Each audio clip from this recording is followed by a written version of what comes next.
Good evening and welcome to United Soccer FC. I'm your host tonight, Harry here. Good news, we've got live soccer going on right now with the Houston Dash in Chicago in the NWSL. I forget the name of the cup, but the NWSL Challenge Cup coming back on. So it is back on for you to be watching if you're watching on Friday evening when we're recording this here.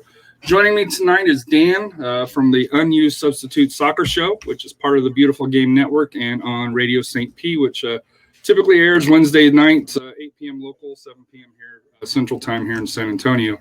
Dan, how are you doing? How are you doing this evening? I'm doing great, thanks. Thanks for having me on. I also, since I haven't told you before, I love the intro music. It is on point. So that was actually, I really enjoyed listening to that.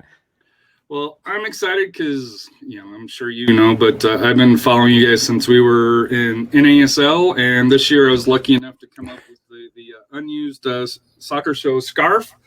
So I'm excited, and if I ever do make it back to Tampa, I will be having you and Matt and the gang hopefully sign it, whoever's part of it. And, if you're retired by then, still, hey, you got to come out and sign it and have a pint somewhere. But awesome to have you on. Like I said here, the Unused Substitute Soccer Show has been around, 7-8 years now? I think it's 7. I was there for 5, took year 6 off. So yeah, I'd say about 7 years now. So, and that goes, covering multiple leagues and, the wild west of NASL and the Bill Edwards years moving to USL and all that crazy stuff. So we have that in common from the Scorpions,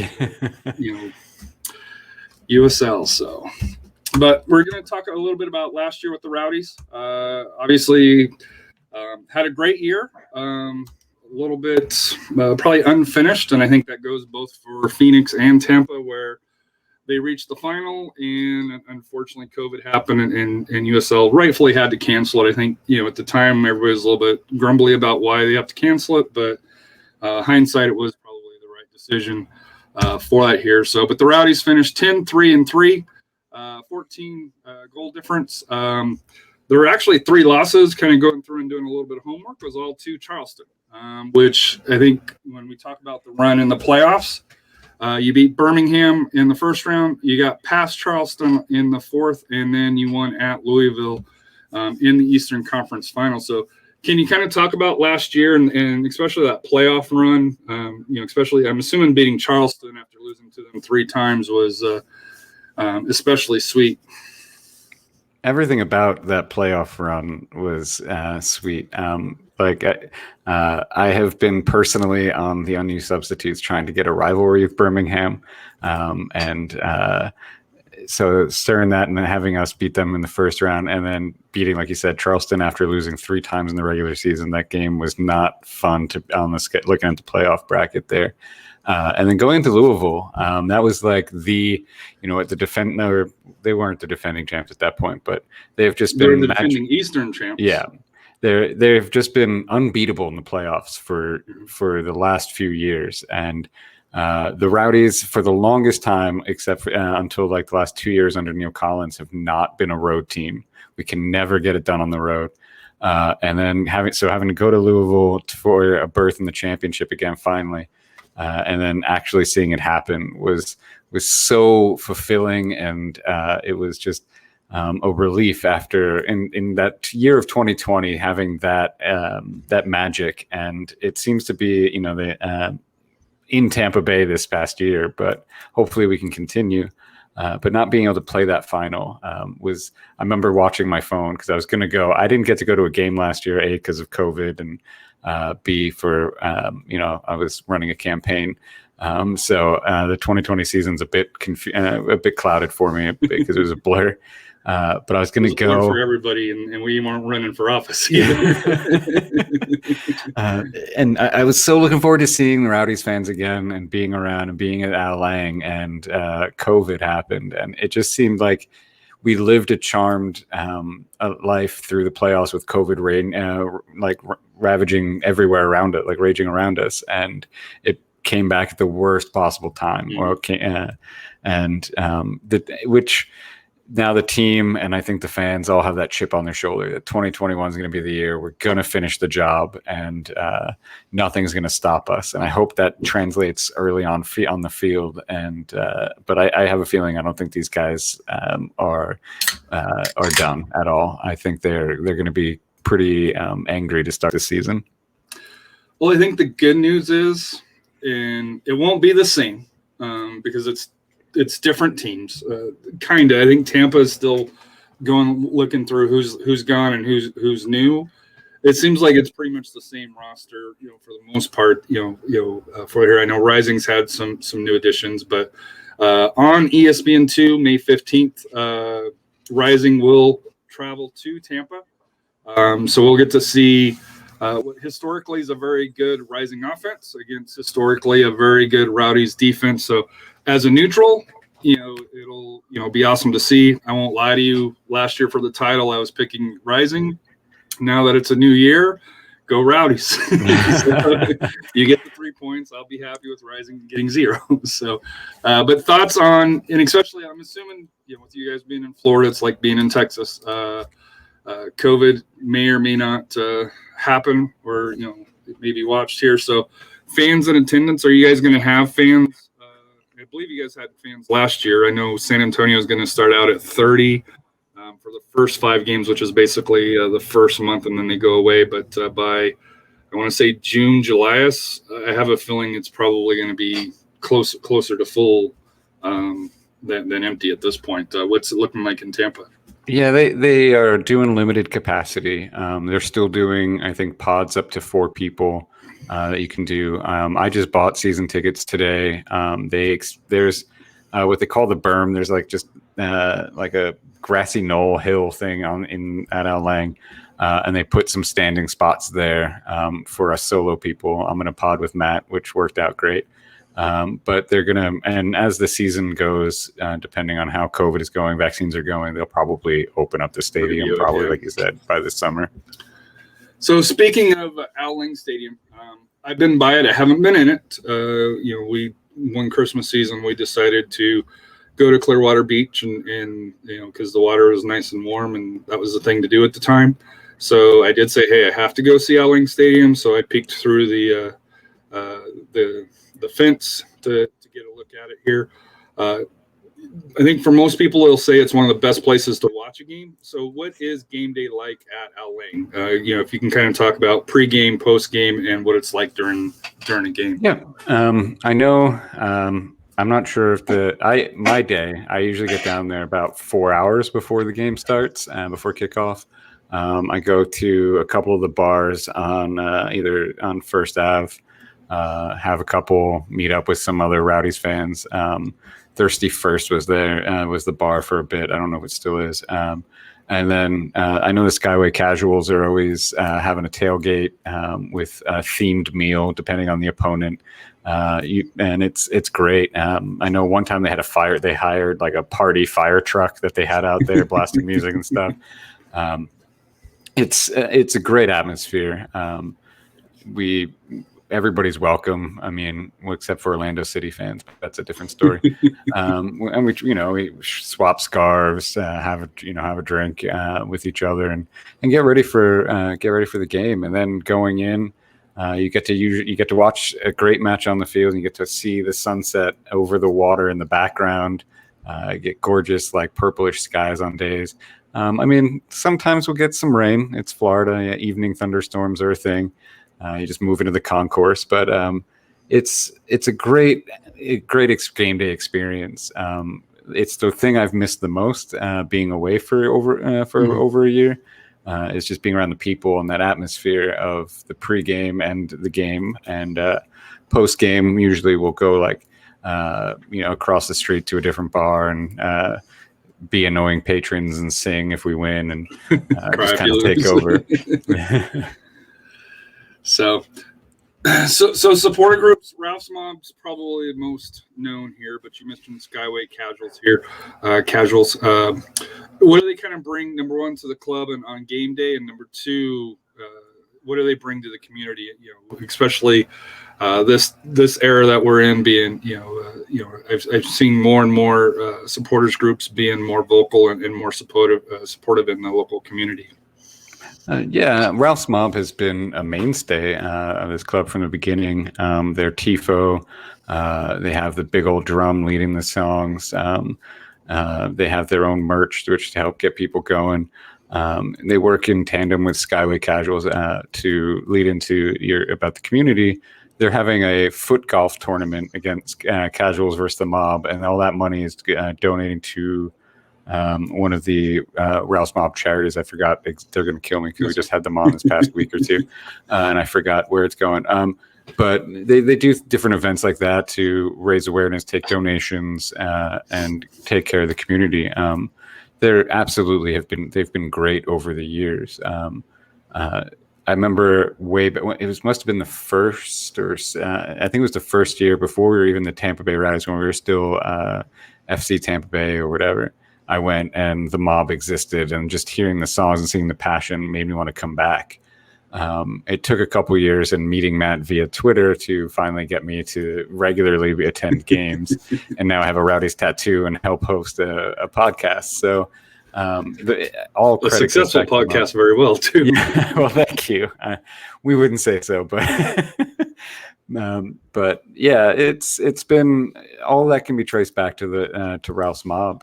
They're the lifeblood of that club.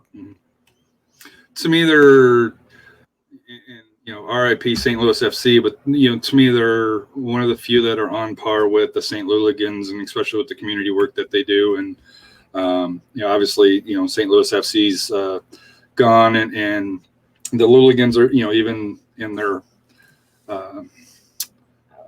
hibernation, I guess you could call it, where they'll come out a couple of years from now for it here under St. Louis City. But they're still, I still listen to their, This Is Silly podcast, and they're still promoting and doing social work, which is very similar to what I see on, from Ralph's Mobs here. So speaking on rivalries here, I think this has been kind of a big change for the Rowdies, because historically, especially in ASL, it was the Cosmos and the Strikers, and they were not friendly rivals. There's you fuck the Cosmos for a reason, and through there, and the Strikers, I think was just as heated for that here on game day. Now, I know off the pitch, outside the, everybody would come together and share stories along those lines, but for USL and the Rowdies, it's been kind of a mixed bag of who are the rivals for the Rowdies. I listed the Miami FC, but I don't think it's the same. Looking at distance, Birmingham or the Battery, if you were to kind of say, who is the rival? I know you mentioned earlier that you was hoping for the Legion, and it sounds like that the supporters groups are more the Battery, but how do you see it shaking out in developing over the next few years? I think with these COVID groups, especially last year when we played Charleston 4 times total, including the playoffs, and going forward, I feel like Charleston is just naturally turning into that rival. Miami's still new. We beat up on them all last year. Birmingham is still relatively new, and I think maybe beating them in the first round of the playoffs could leave a bad taste in their fans' mouth. But from our end, I think it's still Charleston. It felt like they had our number for a while now. Beating them in the playoffs was very sweet. So I know Ralph's Mob was in contact with a Battery supporters group, and they had like a chest full of beer or something. Mm-hmm. Yeah. And they were doing like an exchange where the winner of the season series got like this chest of beer or something. Which was of local brews, and that was pretty cool. So I would say Charleston is probably the main rival. Geographically, Miami is closest, but they haven't done anything really yet in USL to warrant that. They do have Paul Dalglish, who was I think the original manager for FC Tampa Bay. So there's that little connection.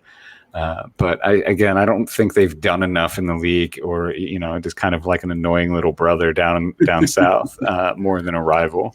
I would definitely say Charleston. And I remember last year everybody was all excited to go, and then I think there was a weather delay or something. It was just the matches could never get off, and then of course COVID hit and nobody was allowed, and it was just it wasn't the best way to start the rivalry last year, for it here. For that here. So this is a question that I asked for away fans. If you're going to go to Tampa, like let's say Rising fans or Oakland fans, because those are the two teams that you have coming in from the West. If you're going to be coming in for the weekend, what are some of the places that they should definitely hook up, or if they're just flying in for the day and then flying back out, what's one of the things that they have to do or that they should look to do in the Tampa area? I mean, you got to go to the beaches. Clearwater Beach, one of the best in the beaches. If you're staying in the St. Pete area, there's also like Madeira Beach is nice, and they've got like a little boardwalk area that has a little that's great. If you're staying in like downtown St. Pete, there's great food, great like bars. But it's just being out on the water and being outside and doing all those things. If you're into art, there's the Salvador Dali Museum right next to Al Lang. You can go there, see some good art. I had a year pass there. That was fun. And they have featured exhibits. Those are the main things in downtown St. Pete. And there, if you go across the bay to Tampa, also great food. And I don't spend too much time in Tampa, so I couldn't tell you too much. But it's a good experience. But you got to go to the beaches, man, and have if you go to Clearwater, is awesome. Did you go to Frenchie's when you went to Clearwater? Did you get like Frenchie's on the beach? Yes, we went. Yeah. We stayed. We decided one morning, say, hey, we're gonna go because we looked at the water temperatures and basically from Texas all the way through basically down to Clearwater, the water was too cold, but you got to Clearwater in the 80 and we're like, hey, we're going. Yeah. So we loaded up the car in a hurry and just took off with the kids in the background. When we got to the Tampa St. Pete area, we kind of looked at hotels, and I think we stayed at a Holiday Inn, right on the beach on Clearwater, and it was awesome. And was it Dolphin's Tail? They have the dolphin. Yeah, Clearwater Aquarium. Aquarium there, so the kids got to see that was right around that time, or I guess a year or two after that came out. So it was a fun family trip and something I really recommend to do. And of course I drove. I was like, look, we got to go see it, and they're like, but there's no soccer. I was like, I don't care. I want to go see the stadium. So, yeah, you got to come back. That was my phone. You got to come back, and we'll go to Frenchie's on Clearwater Beach and get a grouper sandwich. It's the best thing in the world. I definitely recommend that as well if you haven't done it. I still have my Rowdies shopping bag from this. So, but yeah, it's little stupid things that I keep. So, moving on to it's a new year, new faces. Normally, there's a lot of player movement. With the Rowdies, not really a lot. Looking at the USL site, Malik Johnson and Kyle Murphy were the only ones that left.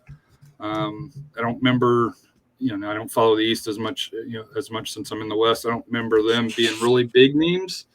But the new additions, Connor Antley in the back, and Steven Dos Santos coming in. So is there really any big losses or any new additions? I'm assuming Dos Santos is probably the biggest name that's coming to the Rowdies, as somebody that's, in the West, following it. Yeah, and I think for losing Malik Johnson, Dayon Harris is almost a like-for-like replacement. On the wing. Speed, and he seems to Dayon might actually be a little bit more complete of a player, but they're basically a like-for-like swap there. And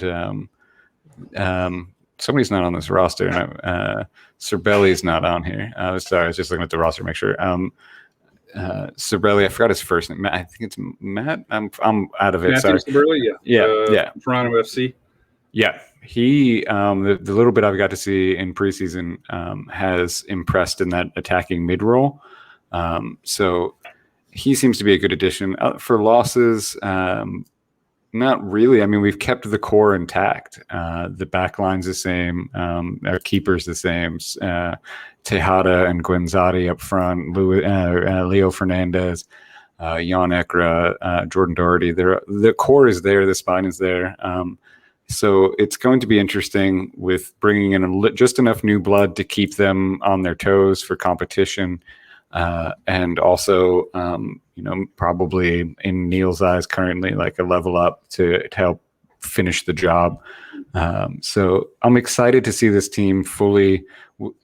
I think in lower division soccer, it's so rare that you get to keep the core like 11 together moving from year to year. So I'm really excited to see what like this team can do with having that year under the belt. And like Seba's been here a while, Leo Fernandez has been here a while, Jordan Doherty's played 3 years now here. So there's a good, solid spine to this team that has a rapport with Neil, and they can basically, mind meld probably at this point. And I think that's something fascinating in lower division soccer because it rarely happens. And I think what sticks out to me, just looking at the ages, because I want to say it was a couple of years ago, the Rowdies were fairly old. We'll say that with some of the big names. But looking at the roster, Lucky, he's 33, Dos Santos 31, but those are really kind of the two vets. Everybody else is in, their mid to early 20s. So if if you guys have success, you can do what Lou City did and keep its core roster for multiple years now. It's not easy to do, as we've seen in lower division soccer, but I think Rowdies are very similar to like Lou City and Phoenix, and I think even San Antonio. I think if they had a core that got deep, I think you'd see a lot of them return. Just because they have that financial backing to where it'll be hard to outbid them, per se. For the players, and they offer a great place to live. But your thoughts on just kind of how young the roster is, especially coming from the NASL years, and I think it was the first 2 years with USL, where you guys had a real veteran. Yeah. I love this. I mean, the USL, especially when you have the two teams and it's second division soccer, there's either going to be extremely old or the young. And those first 2 years in USL, Joe Cole, the legend that he is, was 4 steps behind. And it shows. You lose the transition game, and it's not there. And I think basically when Neil took over and then Bill Edwards was leaving, they were like, we're going young. And the Rays, God bless them. They, with their baseball team, they love their young guys. Yeah. So I'm curious. I should probably follow up or do some talking to them and seeing how much of the analytics that the Rays have used for baseball has transitioned to soccer and their scouting. I'm sure they're starting from scratch or like now a year or two, but I'm curious to see if that's what they're doing and trying to moneyball a USL roster, which would be interesting. But I love it. I love the young team. I like finding these kids. Neil's doing what all of our other British managers have done, though, and have found talent from the UK and pulled them over, like Jordan Doherty. But I love it. I mean, if I would rather see a bunch of kids than washed up legends or just older people. I like a faster paced game and some skills. So the newer Rowdies are far more fascinating for me than the old guys. And that's saying something, because watching Joe Cole do a bicycle kick at Al Lang was something special, but wasn't sure he was going to get back up after. So moving on kind of to expectations. I'm pretty sure for the Rowdies, it's championship or bust, other than playoffs or bust, just because they were in the championship game last year.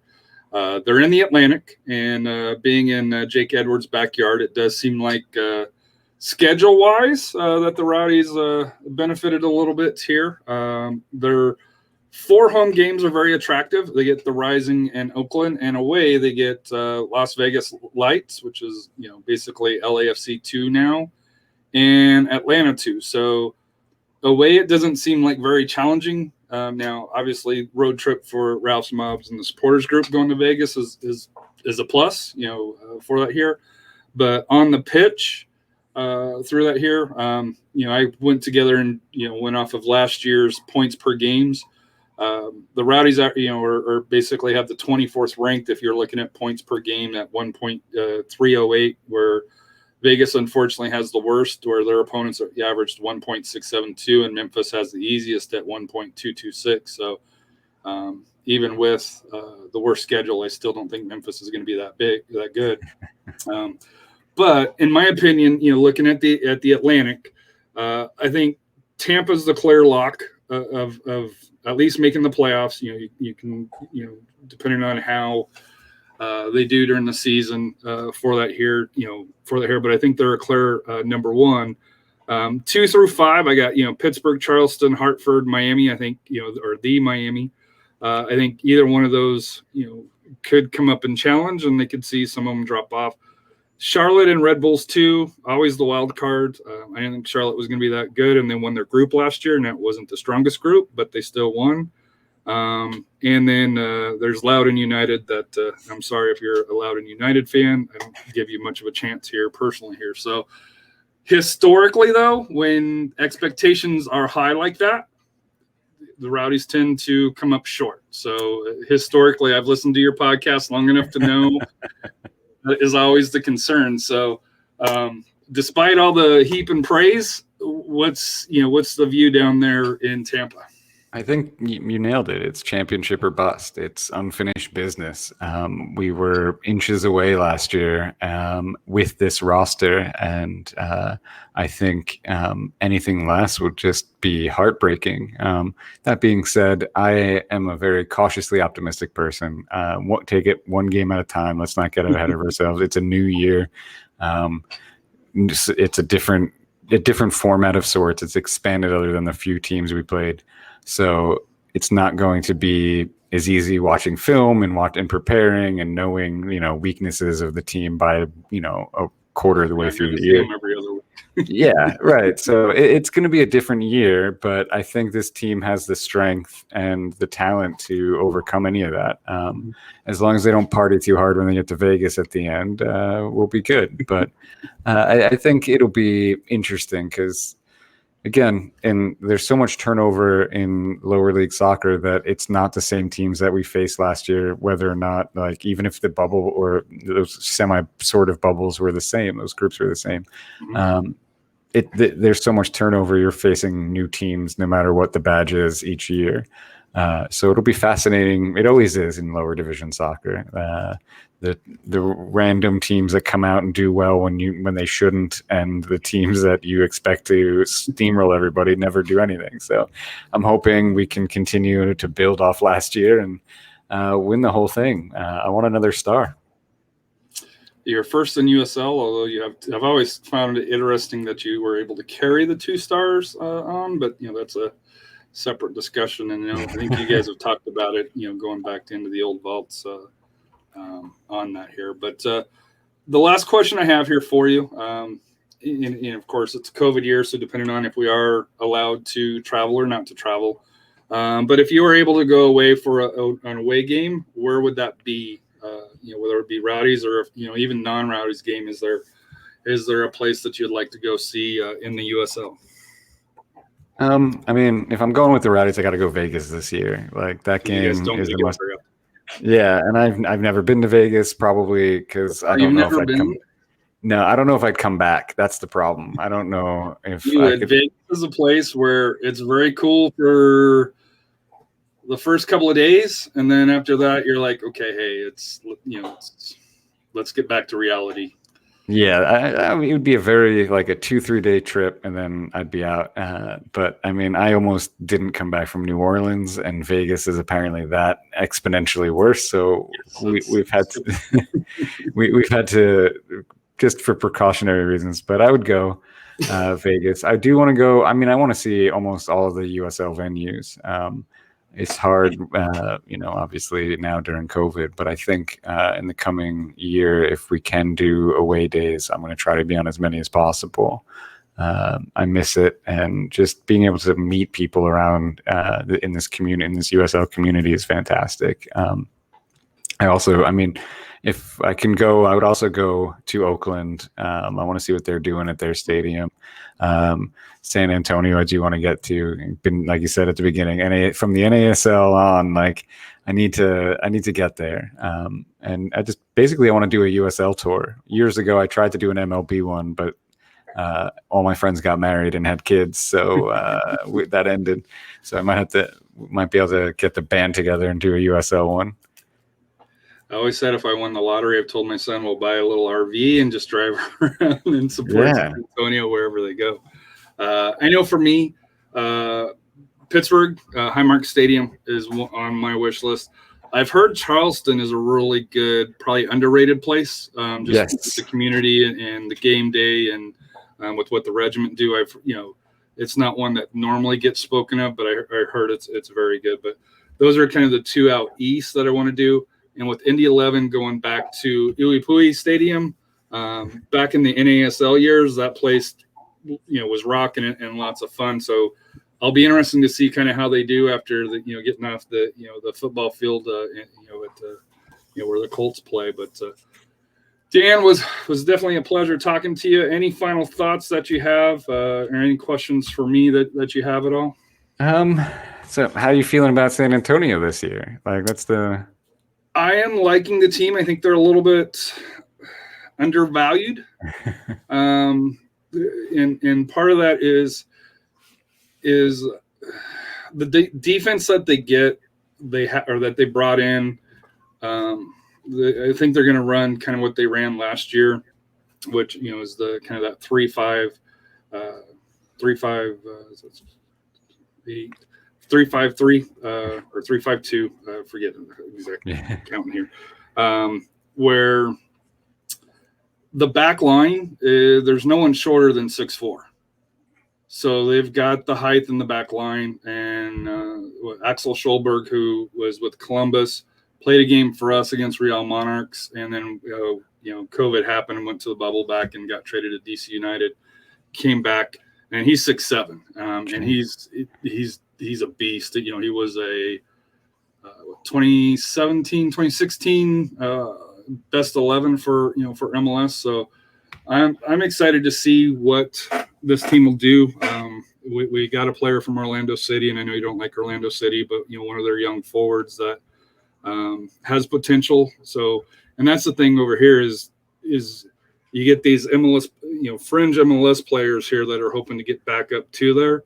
Is if they can perform, you can have a really good season. If they don't, it could be a long season. So, but in the mountain, it's going to be El Paso. It's going to be San Antonio. It's going to be New Mexico United, although I don't think New Mexico United is as good as everybody says that they are. I do think that losing their goaltender and losing the midfielder that went to Orange County, I think is going to hurt a little bit. But RGV, I think is going to be better. Real Monarchs, are still the defending USL champions. I know, as crazy as that sounds, technically that's true. There are two teams, so you never know. And I think Colorado Springs is going to be an interesting team because they're going to be in a new stadium. And, typically when you're in a new stadium, you put out a better product, so your budget's probably going to be a little bit more. Not that big of a fan of the Bold for that here. I think they're on borrowed time, as much as I hate to say that. But I think it'll be playoffs. The question is with San Antonio is, can they ever put it through? It's kind of with Tampa, Tampa prior to last year. Can they do, they have the talent, they have the expectations. Can they actually live up to those expectations? And so far, they haven't. Yeah, I mean, it's a good thing we didn't have to play New York the Red Bulls in the play. If we had to go Red Bulls and Louisville in the play, I would have been pulling out my hair. Red Bulls 2 for us has been the boogeyman for a while, but it's always that, like, we were talking about on the pod about like the hope of the preseason, and then usually by like July or August, how it's going, and whether after the first month, you're like, oh, this team's in trouble unless they turn it around, and you're like, They're not turning it around. No, yeah. Or like Tampa likes to do, like the Rowdies like to do great for the first month and a half, and then suddenly forget how to play soccer consistently, and then you're just biting your nails as you're slowly dropping down the table. But this is the best time of year, man. Like I keep saying, it's preseason. Everybody's gonna win the league right now, and there are no broken hearts. It's the best time. I love it. I absolutely love it. Fans, and I'm pretty sure Lights fans know they're Does Loudoun even have fans? Like I don't even know if. Well, Lights had fans. I've been to a Lights game. I will say, cash for the circus it is. The game itself isn't bad. Cashman Field's a baseball stadium that's being converted like Al Ling is, so it's got its quirks just like Al Ling. But to me, is just they had fans. They had a good 4,000 or 5,000, and I think when we were there, it was closer to 7,000 to 8,000. The year we went. The pre-games, the pre-games, they do a great job. They got the llamas, which I know they're unique, which, it's lower division soccer. It's, it's silliness, but, that's Vegas, the cash drop and others, the circus stuff like that. That's a whole different thing there. But, Ford Madison has the cow that, that they, that had a calf that, that they named. And, at this level, it's kind of cool. It's something unique, which I don't necessarily think it's bad, but I'm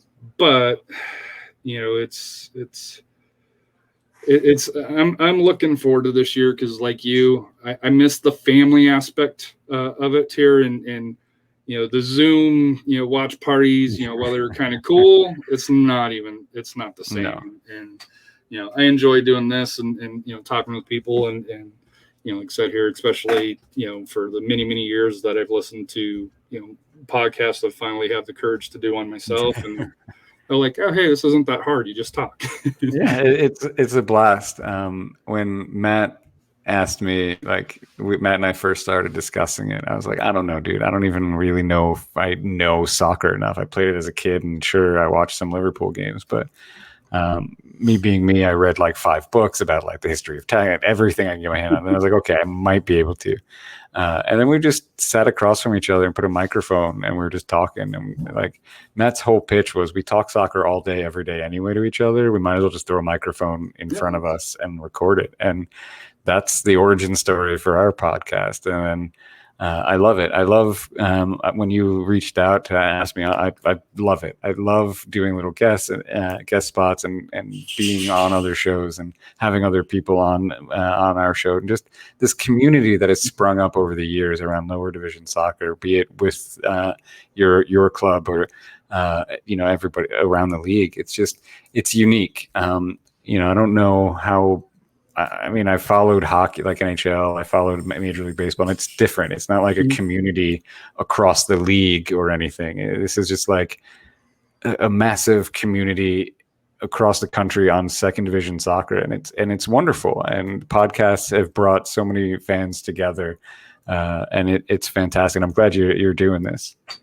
So I appreciate it, and like I said, to me, it's like you. I think I played, well, I don't know if you played soccer, but I played soccer 1 year as a kid, and my only memory of it is I was in the line and I got pelted with the ball in the face and I got knocked out because everybody was, next thing I woke up and everybody's around me. And of course, I'm mid-40s. I got up, hey, I'm good. Concussions weren't a thing at that time. So I played, and then, I got subbed out a little bit later. But that's the only memory I have as a kid playing soccer because, I grew up in the rural, and, soccer wasn't a thing at that point. And I remember catching a World Cup game, when I went and stayed with my mom for a summer. And I was like, hey, this is kind of cool. And then, 4 or 5 years later, or 6 years later, it was like, I was in Denver. Hey, the Rapids are playing. You want a free ticket? Sure.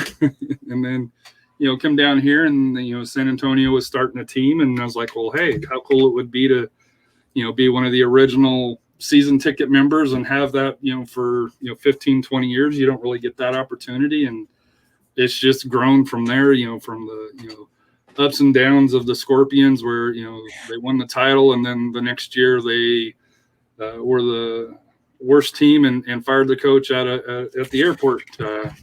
Legage, who's now our head coach now. So it's I forgot about that. No, like I hate that man. He made I forgot I think it was after you guys beat us here, or maybe it was in San Antonio, and clobbered us. And he made some comment like, we already, they're predictable or something. And I just got under my skin, and ever since then, I've held a grudge. And when he got fired, I was like, I hate people losing their job, but I don't want him to have a job. And then they bring him back, and I'm like, oh, now I have to go back to hating them. But I will say the wildest game that I've ever been part of was a Rowdies Scorpions game. San Antonio got up 3-0, and the next 7 goals were scored by the Rowdies. I have never forgot that. I was like, oh, yeah, we're crushing them. And then all of a sudden, oh, what the hell happened? And we got one at the end, but it was just like, that was one of the, hey, that was the highest of the highs to, holy shit, we just ran out of Toyota Field. And like I said, but those are the awesome things, of NASL. And I know it happens here in USL every once in a while. But for the history of the Scorpions, and I think you guys came to San Antonio 3 years ago. I know the Rowdies came to in USL. I want to say the second year. I think it was 2017 that the Rowdies came, and I think went back unhappy, if memory serves me right, for that here. But I'm hoping USL keeps these 4 divisions because I think it'll breed a lot more cross competition between the East and the West. Because it felt like if you were in the West with the one super division, and that's all who you played, it was 2 different leagues. Where the 4 here, it seems like you got your main division, but you still got to pay attention to the others. So outside of Seattle, who does not play any East Coast teams, so they're in Seattle though. That's why. Yeah. So, but Dan, it was a pleasure having you on tonight. Like I said here, if San Antonio and Tampa ever face again, we'll have to do this again and maybe invite Matt. I know Matt's been in and out with life, so I didn't want to bother him too much right now. So, but thank you for coming on. Like I said here, if you can, please catch the Unused Substitute Soccer Show on Wednesdays or on your podcast of choice, because they're pretty much on everything there. And like I said here, you will not be disappointed. And every once in a while, you get some unique wagers that take place. But thank you, Dan. Thank you.